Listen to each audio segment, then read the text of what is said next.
Sky wave water and amusement park, Kakkadampoyil, Valamthode, Malappuram.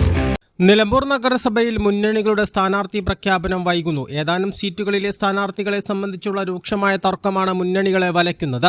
സ്ഥാനാർത്ഥി പട്ടികയിൽ പല പ്രമുഖർക്കും സ്ഥാനം ഉറപ്പിക്കാൻ കഴിഞ്ഞിട്ടില്ല. കോൺഗ്രസിലും CPM-ലും മുസ്ലിം ലീഗിലുമെല്ലാം ഭിന്നതകൾ നിലനിൽക്കുകയാണ്. മുസ്ലിം ലീഗിൽ സ്ഥാനാർത്ഥി പ്രഖ്യാപനം പൊട്ടിത്തെറിയിലേക്ക് നീങ്ങിയെങ്കിലും കോൺഗ്രസിലും CPM-ലും സ്ഥാനാർത്ഥി നിർണയം തലവേദനയായി മാറിക്കഴിഞ്ഞു. നഗരസഭാ ചെയർപേഴ്സൺ സ്ഥാനം വനിതാ സംവരണമായതിനാൽ പ്രധാന പാർട്ടികളിലും മുന്നണികളിലും സീറ്റ് ഉറപ്പിക്കാൻ വനിതാ നേതാക്കൾ തന്നെ രംഗത്തുണ്ട്. യുവജന വിഭാഗങ്ങൾക്ക് ജനറൽ വാർഡുകളിൽ സ്ഥാനാർത്ഥിത്വം ലഭിക്കുന്നില്ലെന്ന ആക്ഷേപവും ശക്തമായിട്ടുണ്ട്. BJP മുന്നണിയും നിലമ്പൂർ നഗരസഭയിൽ സ്ഥാനാർത്ഥി പ്രഖ്യാപനം നടത്തിയിട്ടില്ല. LDF-ഉം UDF-ഉം 2 ദിവസങ്ങൾക്കുള്ളിൽ സ്ഥാനാർത്ഥി പ്രഖ്യാപനം നടത്തുമെന്ന് ആവേശത്തോടെ നടത്തിയ പ്രഖ്യാപനം ഇനിയും വൈകുകയാണ്. സ്ഥാനാർത്ഥി പട്ടിക പുറത്തുവിട്ടാൽ പലയിടങ്ങളിലും റിബൽ സ്ഥാനാർത്ഥികൾ ഉണ്ടാകാനുള്ള സാധ്യത മുന്നിൽ കണ്ടാണ് പ്രഖ്യാപനം വൈകിപ്പിക്കുന്നത്.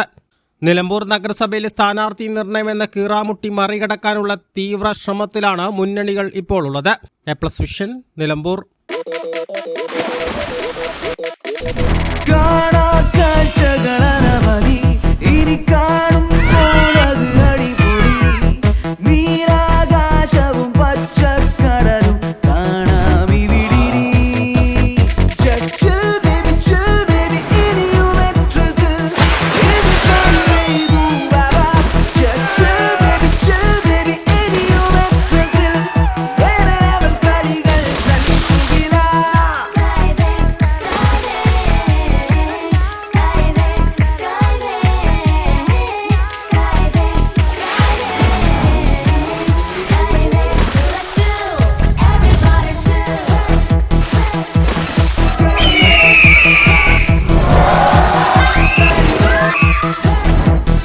അതിരില്ലാത്ത ആഘോഷം, അളവില്ലാത്ത ആനന്ദം.